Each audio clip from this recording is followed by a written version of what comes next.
경기장에 5만 명이 모여 함성을 지르는 순간에도, TV 앞에서 친구들이 환호할 때도 당신은 가끔 이런 생각을 하죠. 왜 나는 아무것도 느껴지지 않을까? 왜 저 열광에 공감이 안 되는 걸까? 혹시 나한테 뭔가 문제가 있는 건 아닐까? 전 세계 50억 명이 스포츠에 열광하는 시대에 경기 결과가 전혀 궁금하지 않은 사람들이 있습니다. 이들은 사회성이 부족한 게 아니고 공감 능력이 떨어지는 것도 아닌데요. 오히려 뇌가 완전히 다른 방식으로 작동하고 있을 가능성이 높습니다. 오늘은 스포츠에 무관심한 사람들의 심리를 깊이 파헤쳐 보겠습니다.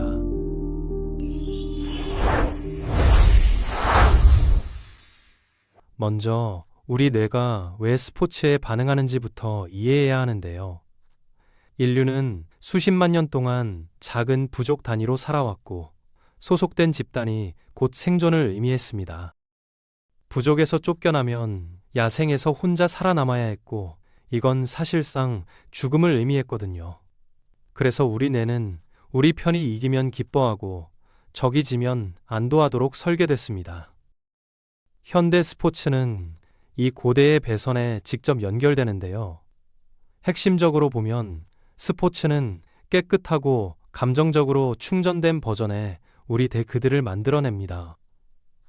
당신의 도시 대 그들의 도시, 당신의 색깔 대 그들의 색깔, 당신의 편 대 적이죠. 물질적으로 아무것도 걸려있지 않은데도 판돈이 높게 느껴지고, 신경계는 마치 뭔가 진짜 일어난 것처럼 반응합니다. 2024년 프런티어스 인 사이콜로지에 발표된 연구에 따르면 유럽 축구 산업만 연간 350억 유로 이상의 수익을 올리는데요. 이건 단순한 오락이 아니라 인간의 가장 원초적인 본능에 기반한 거대한 문화 현상이라는 걸 보여줍니다. 심리학에서 이걸 사회 정체성 이론이라고 부르는데, 사람들은 자신이 속한 집단에서 자아 이미지의 상당 부분을 끌어온다는 거예요. 팀이 이기면 우리가 이겼다고 말하고, 지면 그들이 졌다고 표현하는 현상이 바로 이 이론으로 설명됩니다. 승리와 자신을 연결하고 패배와는 거리를 두려는 본능적인 반응이죠. 스포츠 팬들이 경기 후 학교 로고가 있는 옷을 더 많이 입는다는 1976년 로버트 치알디니의 연구가 이걸 처음으로 증명했습니다. 스포츠 경기를 볼 때 뇌에서 실제로 일어나는 일은 놀라울 정도로 강렬한데요. 1998년 월드컵 경기를 관람한 팬들의 타액을 분석한 고전적인 연구가 있습니다. 응원하는 팀이 이기면 테스토스테론이 20%까지 상승하고, 지면 20%까지 하락했거든요. 이건 실제로 경기에 출전한 선수들에게서 나타나는 호르몬 변화와 거의 동일한 패턴입니다. 뇌 입장에서는 내가 직접 뛰든 TV로 보든 승리의 의미가 비슷하게 느껴지는 거죠. 2013년 미주리 대학교 연구에서는 더 흥미로운 결과가 나왔는데요. 라이벌 팀을 상대로 이길 때는 테스토스테론이 올라갔지만, 친구들과 경쟁할 때는 승패와 관계없이 호르몬 변화가 없었습니다. 우리 뇌는 누가 적이고 누가 아군인지를 정확히 구분하고 있었던 거예요. 2006년 독일 월드컵 기간 동안 뮌헨 지역 병원 데이터를 분석한 뉴잉글랜드 의학 저널 연구도 있는데요. 독일이 경기할 때 심장 관련 응급 상황이 평소의 2배 이상으로 증가했습니다. 경기가 없는 날은 15건 정도였는데, 독일 경기가 있는 날은 43건까지 올라갔거든요. 팬들이 경험하는 감정적 스트레스가 심장마비 위험을 실제로 높인다는 거예요. 열렬한 팬이라는 표현이 비유가 아니라 문자 그대로 생리적 현상이었던 겁니다. 아드레날린이 치솟고 교감신경계가 활성화되고, 몸은 마치 직접 경기장에서 뛰는 것처럼 반응하죠. 여기서 핵심적인 역할을 하는 게 바로 거울 신경세포인데요. 우리가 누군가의 행동을 볼 때 뇌의 전운동 피질에 있는 특정 신경세포가 마치 내가 그 행동을 직접 하는 것처럼 활성화됩니다. 1990년대 이탈리아 파르마 대학교에서 원숭이를 대상으로 한 실험에서 처음 발견됐는데, 원숭이가 땅콩을 집을 때 활성화되는 신경세포가 다른 원숭이나 연구자가 땅콩을 짚는 걸 볼 때도 똑같이 반응했거든요. 쿼터백이 공을 던지면 관중의 뇌에서도 같은 운동 신호가 발생합니다. 신경과학자들은 이걸 두뇌 대 두뇌 직접 연결이라고 부르는데, 쿼터백과 경기장의 모든 팬들, 그리고 TV로 보는 전 세계 시청자들 사이에 신경학적 연결이 형성된다는 거예요. 2008년 로마 대학교 연구진이 프로 농구 선수, 전문 해설자, 농구 경험이 전혀 없는 일반인을 대상으로 자유투 영상을 보여줬는데요. 선수들은 공이 손을 떠나기 전에도 성공 여부를 정확히 예측했고, 특히 새끼손가락을 조절하는 근육에서 강한 신경 반응이 나타났습니다. 직접 슛을 쏘는 것처럼 뇌가 시뮬레이션을 돌리고 있었던 겁니다. 더 놀라운 건 공이 빗나갈 때 이 반응이 더 강하게 나타났다는 점인데요. 마치 뇌가 잘못된 궤도를 수정하려는 것처럼 반응했습니다. 관중석에 앉아 있어도 뇌는 코트에서 뛰고 있었던 거예요. 이게 바로 스포츠 관람이 수동적인 활동이 아닌 이유입니다. 그런데 거울 신경세포가 강하게 반응하려면 한 가지 조건이 필요합니다. 바로 자기 자신과의 동일시인데요. 화면 속 선수에게서 나를 발견해야 합니다. 저 사람은 나의 대리인이다.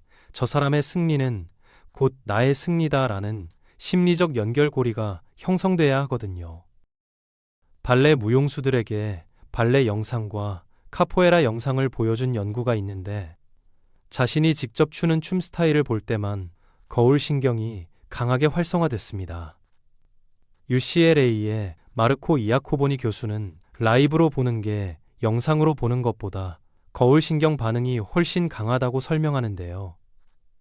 이건 우리가 왜 특정 스포츠에만 열광하고 다른 스포츠에는 무관심한지, 그리고 왜 직관이 TV 시청보다 더 짜릿한지를 설명해 줍니다.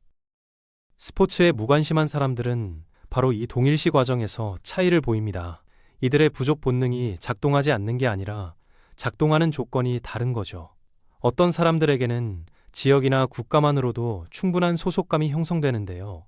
부모님이 응원하던 팀, 어린 시절 주말마다 봤던 경기, 이런 것들이 자연스럽게 정체성의 일성의 일부가 됩니다. 2025년 프런티어스 인 사이콜로지에 발표된 정체성 융합 이론 연구에 따르면 열성 팬들은 개인 정체성과 집단 정체성이 융합되어 팀의 안녕을 자신의 안녕처럼 느낀다고 합니다.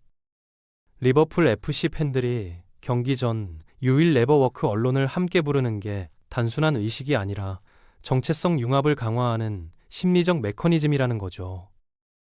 반면 다른 사람들에게는 이 문턱이 훨씬 높습니다. 단순히 같은 도시에 살고 있다는 이유만으로 충성심을 요구받는 게 이상하게 느껴지거든요. 냉정하게 생각해보면 프로 스포츠팀에 대한 팬심은 상당히 추상적인 개념입니다. 선수들은 매년 바뀌고, 구단주는 이익이 안 나면 연고지를 옮기고, 팀의 본질이라고 할 수 있는 게 사실 별로 없거든요. 어떤 뇌들은 이 구조를 보면서 무의식적으로 질문을 던집니다. 내가 정확히 뭐에 애착을 가져야 하는 거지? 이 질문에 명확한 답이 없으면 감정적 투자가 일어나지 않습니다. 이건 냉소가 아니라 뇌가 자원을 효율적으로 배분하려는 자연스러운 과정인데요. 부족 스위치가 고장난 게 아니라 쉽게 켜지지 않거나 다른 상황에서 켜지는 거예요. 이런 차이가 형성되는 데는 어린 시절의 환경이 큰 영향을 미칩니다. 어떤 가정에서는 주말마다 가족이 모여 경기를 보고 함께 환호하고 승리의 기쁨을 나눕니다. 이런 환경에서 자란 아이의 신경계는 스포츠를 안전함, 유대감, 소속감과 연결짓게 되죠. 옥시토신이라는 호르몬이 여기서 중요한 역할을 하는데요. 팀 스포츠에서 동료들과 공유하는 경험, 하이파이브나 포옹 같은 신체 접촉은 옥시토신 분비를 촉진하고, 이건 다시 팀 결속력과 행복감을 강화하는 긍정적 피드백 루프를 만듭니다. 경기장에서 수천 명이 함께 응원가를 부르는 동기화된 행동은 소속감과 공유된 목적에 대한 인식을 강화시킵니다. 하지만 모든 가정이 그런 건 아닙니다. 큰 소리가 갈등의 신호였던 집에서 자란 아이는 함성이나 군중의 흥분을 편안하게 느끼기 어렵습니다. 신경계가 높은 자극을 위험 신호로 학습했기 때문이죠. 스탠퍼드 대학교의 사회학자 미켈라 무스토는 스포츠가 양날의 검이 될 수 있다고 설명하는데요. 한편으로는 남성들이 평소에는 의심받을 수 있는 감정 표현이나 신체 접촉을 할 수 있게 해주지만, 다른 한편으로는 거기에 맞지 않는 신체나 기술을 가진 사람들에게 놀림이나 괴롭힘으로 이어질 수 있다는 거예요. 팀 픽업에서 마지막으로 뽑힌 경험, 운동을 못한다는 이유로 또래에게서 배척당한 기억, 이런 것들이 스포츠와 부정적 감정을 연결시킬 수 있습니다. 또 다른 유형도 있는데요. 정서적 연결이 대화, 창작, 조용한 공존을 통해 이뤄지는 가정에서 자란 경우입니다. 이런 환경에서는 의미가 깊이에서 오지 볼륨에서 오지 않습니다. 시간이 지나면서 뇌는 집중, 혼자만의 시간, 1대1 관계에서 안정감을 찾도록 적응하게 되죠. 이건 회피가 아니라 조절입니다. 신경계가 필요한 것을 찾아가는 자연스러운 과정이에요. 어떤 아이들은 일찍 감정적 투자에 통제력이 없으면 위험하다는 걸 배우기도 합니다. 결과가 예측 불가능하거나 실망이 잘 수습되지 않을 때 뇌는 자신이 영향을 줄 수 없는 것에 애착을 갖는 걸 경계하게 됩니다. 다른 사람이 대신 이기거나 지는 걸 보는 게 보상으로 느껴지지 않을 수 있어요. 성격 유형도 영향을 미칩니다. 심리학자 한스 아이젠크의 연구에 따르면 내향적인 사람의 대뇌 피질은 외향적인 사람보다 더 쉽게 각성되기 때문에 강한 외부 자극이 필요하지 않고 오히려 그런 환경에서 불편함을 느낍니다. 외향적인 사람은 지루함을 피하기 위해 높은 각성 수준이 필요하지만, 내향적인 사람은 낮은 자극 환경을 선호하죠. 연구에 따르면 팀 스포츠 선수들은 일반적으로 더 외향적인 경향이 있고, 마라톤 러너나 골프 선수 같은 개인 종목 선수들은 더 내향적인 경향이 있습니다. 흥미로운 건 최상위 엘리트 선수들은 종목과 관계없이 더 내향적인 특성을 보인다는 연구 결과인데요. 적절히 집중하고 경기에 준비하기 위해 스스로를 고립시키는 능력이 내향적 성향과 관련이 있기 때문입니다. 스포츠 관람이 왜 안 끌리는지를 설명하는 또 다른 관점이 바로 인지 용량의 문제입니다. 심리학자 다니엘 카너먼의 연구에 따르면 인간의 주의력은 제한된 자원이고 뇌는 이걸 전략적으로 배분합니다. 2024년 와이어스 코그니티브 사이언스 저널에 실린 연구에서도 경계의 전략적 배분 이론이라는 개념이 제시됐는데요. 우리의 제한된 인지 용량은 예상되는 보상을 극대화하기 위해 여러 과제에 걸쳐 배치된다는 겁니다. 진정한 팬이 되려면 선수 명단, 팀 역사, 전술, 통계, 라이벌 관계까지 수년에 걸친 이야기들을 머릿속에 담고 있어야 하는데요. 이건 상당한 정신적 투자를 요구합니다. 그냥 보는 게 아니라 정신적 아카이브를 유지하는 거예요. 어떤 사람들에게 이 창고는 이미 다른 것들로 가득 차 있습니다. 어떤 뇌는 일찍부터 주의력을 구경거리가 아닌 시스템에 할당합니다. 시장이 어떻게 움직이는지, 음악이 어떻게 구성되는지, 도구가 어떻게 작동하는지, 아이디어가 어떻게 연결되는지 같은 것들이죠. 다른 사람들은 숙달에 투자합니다. 기술을 다듬고 대부분의 사람들이 대충 지나치는 것을 이해하는 데 집중하죠. 그들의 주의력은 흩어지지 않고 응집됩니다. 이런 사람들에게 스포츠에 대한 무관심은 참여 실패가 아니라 이미 이루어진 선행 투자입니다. 열정의 자리가 이미 차 있는 거예요. 무의식적으로 계산이 일어납니다. 선수 통계를 외우는 시간 대비 실제 능력을 개발하는 시간, 내가 영향을 줄 수 없는 결과에 감정 에너지를 쓸 것인지, 노력이 쌓이는 곳에 투자할 것인지 말이죠. 여기서 중요한 건 두 선택 모두 도덕적으로 우열이 없다는 겁니다. 다만 근본적으로 다른 지향점을 가지고 있을 뿐이에요. 스포츠를 따르지 않는 사람들은 집중력을 포기한 게 아닙니다. 오히려 집중력을 응집시킨 거죠. 그들의 마음은 이미 긴 게임을 돌리고 있습니다. 매 시즌 리셋되지 않는 프로젝트, 추구, 시스템들 말이에요. 경기장이 비어 있는 게 아니라 다른 걸 호스팅하고 있는 겁니다. 질문을 재구성해보면 이렇습니다. 왜 관심이 없어가 아니라 대신 뭐에 관심이 있어? 라고 물어야 하는 거죠. 사회적 압력이라는 요소도 무시할 수 없는데요.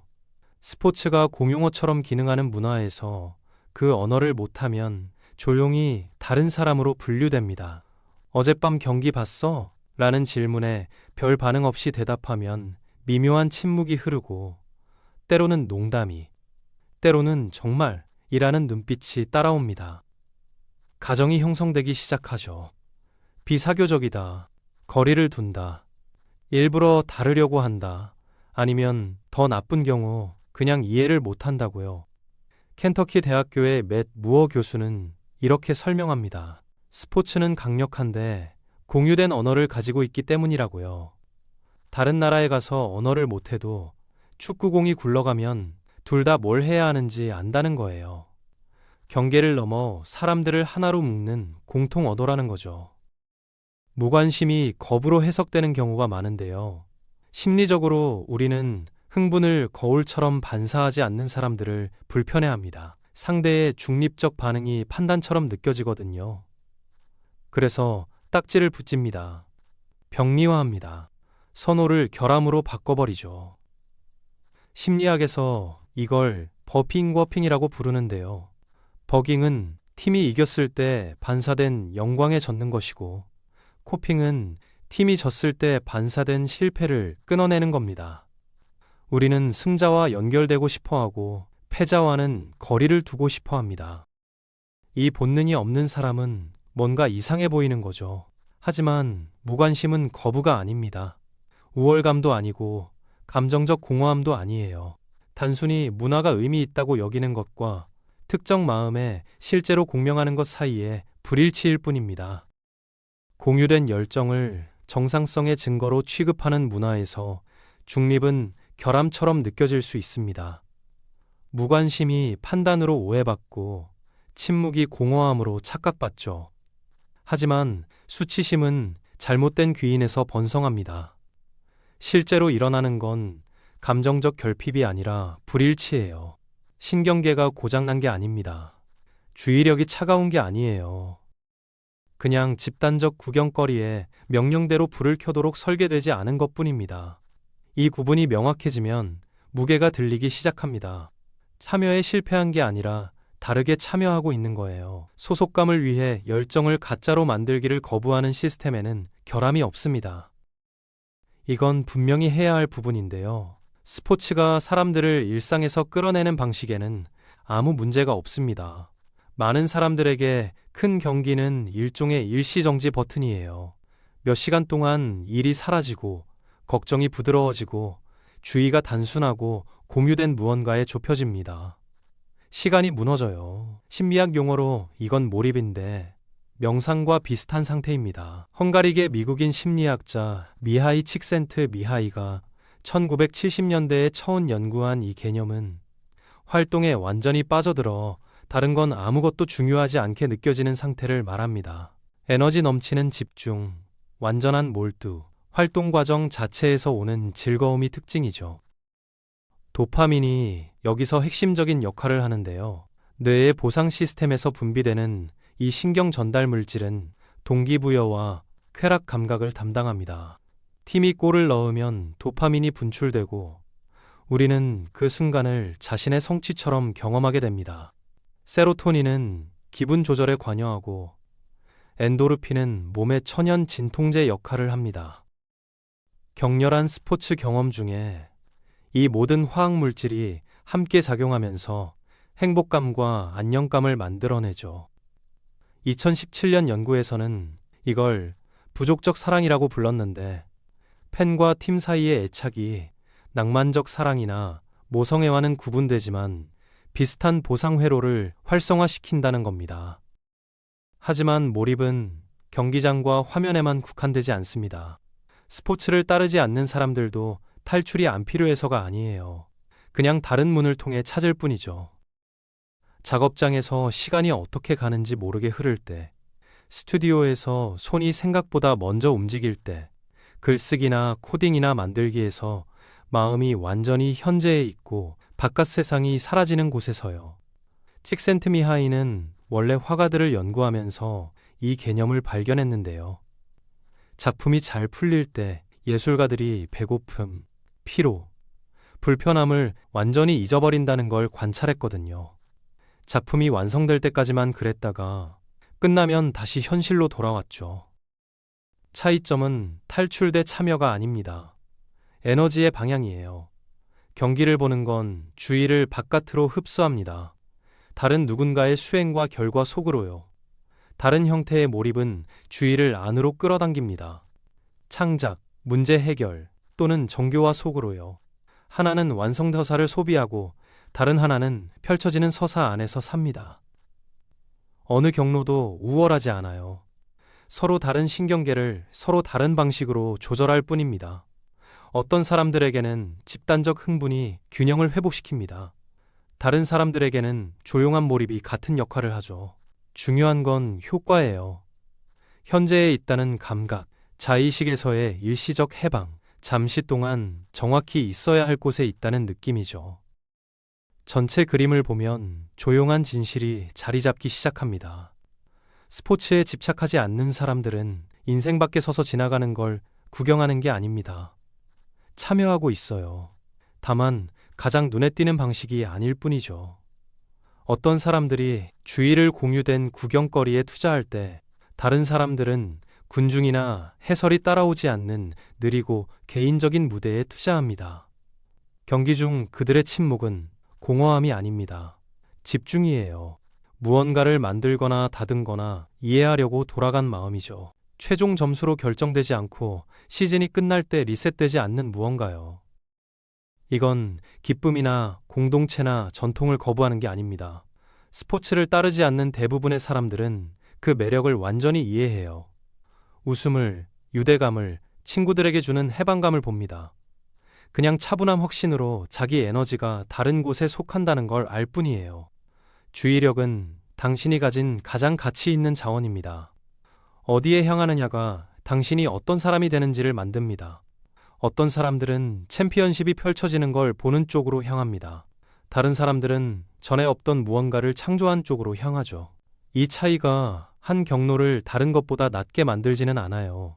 하지만 왜 신호가 도착하지 않았는지, 그리고 왜 도착할 필요가 없었는지를 설명해 줍니다.